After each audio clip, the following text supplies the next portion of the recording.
we guide you through how to set up recurring payments in Stripe in a fast and direct way.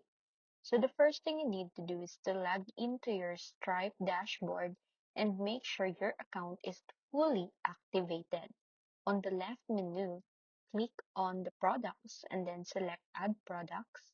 Enter your product name, for example, monthly subscription, then set it as a recurring product instead of one time.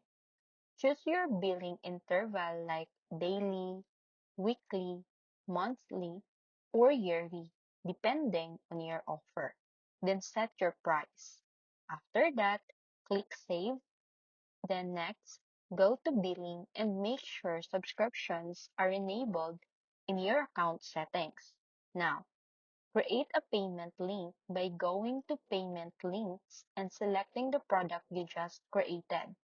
Stripe will automatically generate a checkout page that handles recurring billing. Copy the link and share it with your customers or embed it on your website.